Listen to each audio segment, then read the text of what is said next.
if you're, in a back alley at 3 a.m. in a weird spot, I wouldn't do that anywhere in the world. But I've done Baja for like the last 30 years. I had no hesitation bringing my daughter down. Actually, the first time she went to Baja was the Nora. Oh. In 2016, we were running a pit, and she was just in our toy hauler snoozing away. Yeah. But and people thought we were crazy, like, oh my gosh, you're taking your daughter to Baja, But I feel like the people are so warm and friendly. In situations where people have a breakdown. Mm-hmm. Or I get a flat tire. Mm-hmm. The first people that are going to stop are locals. Yeah, absolutely. See it all the time. Yeah. So I just I personally love going there. I love the experiences. I love the warmth of the people. And I'm not scared to go down there. Yeah. But I'm definitely cautious in any situation. Yeah. Well, there's a lot of towns. There's 2 towns over from here, we drive very cautiously through, in the middle of the night or on certain streets. So I guess, in my world, same as yours, our biggest validation is the fact that we both take our kids to Mexico. Sure. I brought my daughter, it was mainland Mexico, on my honeymoon. She was, I think, 8 months. We just had a terrific time with her, and she's got her passports, and she's been down to Mexico 3 times now. So, I think that's the best thing we can do is give our own validations, that we bring our families down. And we encourage other people to do the same and experience what you're talking about, is that hospitality. One of the greatest things, there's a restaurant that we like to go to called Splash. Uh-huh. And it's kind of halfway between Rosarito and Ensenada.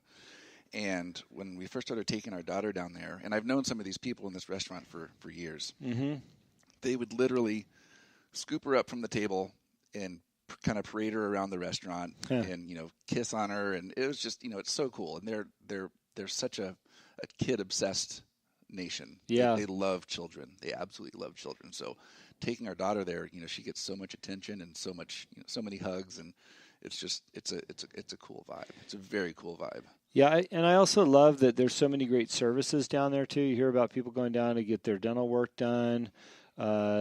Visiting doctors down there, getting procedures done because of the level of service. I know we've got a mutual friend, Jen Coleman, who had ankle surgery down there. She had a broken bone. And she's like, look, I walked in, it was $30 for a visit. I was out of there. They mended me up, and they're taking good care of me down here. She's like, I would have never got that care up in the U.S., and she's right. Yeah, yeah. No, it's funny. A lot of the doctors are actually, some of them, the doctors and dentists are actually trained. They go to school up here, mm-hmm. and they practice down there. I personally have never had any serious kind of work done. I was feeling bad one day and went and got a medical consult from a doctor, and he wrote me a prescription, and the cost for the visit was $3. And that's hard to beat. Actually, one of the girls in our office is getting she's getting braces done, and she's doing it in Tijuana. Oh, wow. Had a great experience, and I think it's about 15% of what it would have cost her to do up here in the States. So it's a great benefit for people that that want to save some bucks. Yeah, I think there's a whole world of discovery on services you can get down there too. I was driving through the Valle a couple weeks ago, and I needed my tires rotated on my truck. Well, there's a tire shop every 100 yards down there, and there's a cowboy sitting there waiting for anybody to come by. And, here I had to go to Tire Depot yesterday. I got some new General tires on my truck. Always happy to get those. But it's like, okay, fill this out, sign this. It's going to be $140. I'm like, man, this is an expensive tire visit. I went down there, and I only wanted my tires rotated. But normally you'd have to sign something, warranty the work or whatever, and pay a bunch of money. Guy rotated my tires, double-checked them, with every piece of equipment he had. I said, well, how much is it? He goes, $3. Unbelievable. I gave him 20 and said, hey, it's on me, man. But there's so many great services down there that people provide. As racers, we run into all situations where you need something, whether it's a part or some welding or, a tire fix or whatever it might be. And there's always somebody there to help you and accommodate your needs. Yeah, they're very resourceful. Yeah. And they can get stuff done even if they don't have the right parts a lot of the times. Yeah. So getting back to the insurance company, if somebody needs a policy, What is your recommendation for as far as getting a policy? Do they need to do it well in advance? What's the easiest way to get it done? So everything can be done online, 24 hours a day, 7 days a week from our website, which is bajabound.com. And it basically, we've really tried to make it as streamlined and easy as possible. And you can quote, the vehicle, select the different products. And that's the one nice thing that most people didn't get back in the day with the drive-through. A lot of times you would hand them your information and they would give you a policy, but you weren't quite sure, what was covered, what wasn't. Yeah. So with our website, you can actually look at all the different coverages and select something that really fits your needs. But basically the process is, depending on how fast you type, you can get a policy in your hands in about 5 minutes. And you can have it start at the very next hour. So if it's 2:30 and you want a policy to start at 3, it's easy. No problem. Yeah. And then once your info is already in, and you have an account set up, then it's as easy as selecting new dates for future trips. And so it's literally a policy in your hands in less than a minute. Yeah, it was on your website earlier. It's just very easy to navigate and get through and see how you get the policy, and it tells you all about what that. You even have a section to get a quote, so get a good idea what it's going to cost. What's the? I mean, I know there's all kinds of variables, but if somebody wanted a trip plan and say, what's the average cost of insurance per day? Is it $10 or is it $50 or? It really depends on the main. The main factor is the vehicle value. So if someone's got a vehicle that's $20,000 versus someone that's got a vehicle that's worth $60,000, that's what's going to be the main variable in the price. But in general, the first day is going to cost you, call it $20, and then each additional day beyond that, it's not double. It doesn't go from 20 to 40. It'll go from like 20 to 25. Right. So, but I mean, most people are surprised if they don't know anything about Mexican insurance. You give them a quote for 5 days, and you're like, okay, that's going to be $75, and they're like, a day? Like, no, that's for the whole trip. That's for 5 days. Yeah. And they're like, you're kidding me? It's that cheap? Like, yeah.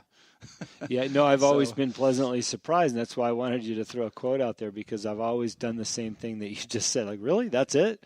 Yeah. I've had racers call me, and they're trying to get a chase truck insured for a handful of days, and they're like, it's that cheap? How are you guys making money? Yeah. We're not. Keep using us. Oh, that's great.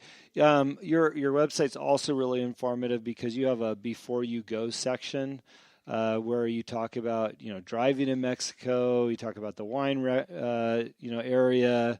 You even have something on pets. I mean, you guys got it all covered. So, one of the biggest things, when people decide they want to go, if they don't have anybody directly that can take them or, do a caravan situation, it can be confusing. Crossing at Tijuana, it can be challenging. People drive all over the road. There's no turn signals. I'm not going to lie. Tijuana can be interesting to drive in. But I think for most people, just having a clear understanding of where they need to go or what they need to do, just helping them, plan their trip. And a lot of it, too, is planning coming back, because trying to find the border lane can be challenging. So we've got some photo and video guides on the website. Oh, that's a great idea. And so those are some of the most, populated pages that we have. There's also some interesting tips on here. You have gas prices in Mexico. Now, gas is quoted in liters on the signs, correct? Right. Yeah, so you look at that like, well, it's only 80 cents a gallon. No, it's 80 cents a liter. but I mean, the gas prices are still pretty good down there. They are. They're very good. Yeah. Now, I always talk about getting down to the Valle because right now, the wine region's so popular and how easy it is to get down there. I mean, once you cross the border, I just tell people, San Ysidro border, stay in the right lane, get on the loop that'll take you up to the coast, which is, 5 miles out of town, and then you're on the toll road. At the end of the toll road, I think like all in total, almost $6. Now all of a sudden you're exiting the toll road and it says Wine Valley, right? Make a left. Doesn't get any easier than that. Yeah, I know there can be a little confusion getting out to the toll road if you stay straight and go into Playas. Yes. But that's also a wonderful place, too. My sister lived there for 14 years. If you wound up at the beach and the bull ring and all, and there's some great food down there. Great food down there. Not too bad. Let me ask you something. Your best day ever in Baja? Wow. Can you nail just one? There's so many. Oh man. I know, right? Definitely. I mean, being a kid that grew up in a town that didn't have very good surf. Mm-hmm.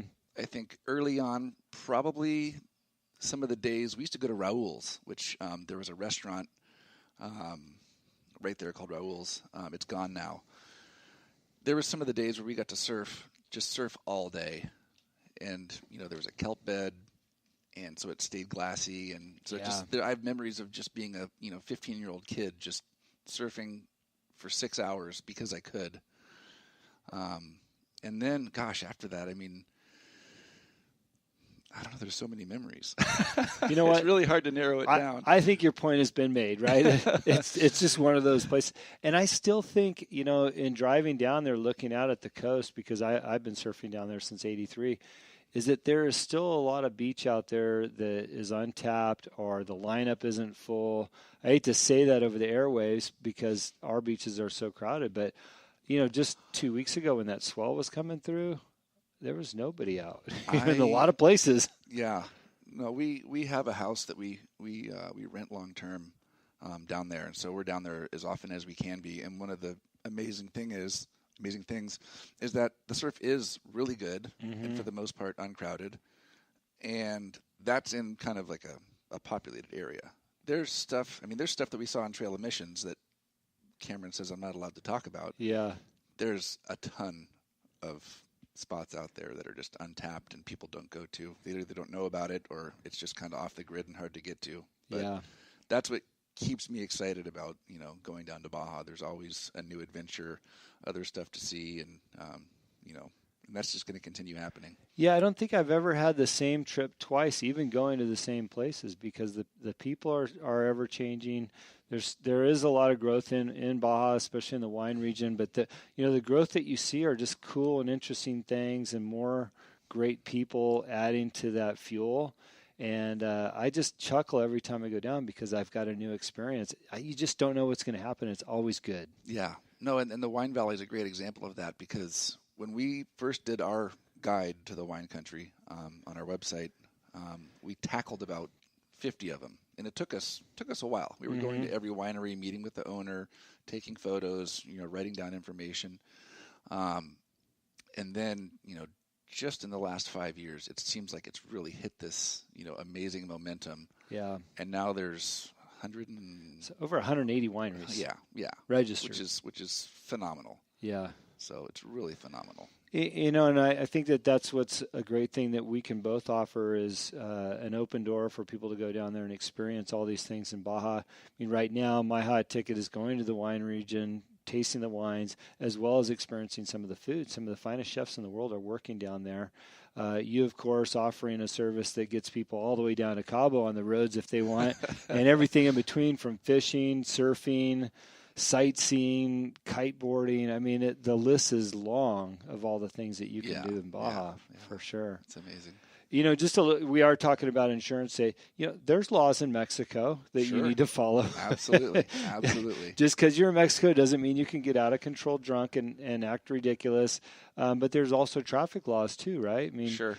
Any advice for somebody? Let's say they've done all the right things. They got their insurance. They're driving down there, and maybe they got pulled over by a police officer. Any advice for those situations or thoughts? That's always a tricky situation, because I myself, even in areas where I travel frequently, sometimes you look at a stop sign and it's not right next to the road. It's like 25 yards off the road. Uh-huh. So I can see how, in some cases people were like, there was no stop sign there. The officer says yes, they say no. And I've heard a lot of different situations where the officers were very nice and just gave them a warning and sent them on their way.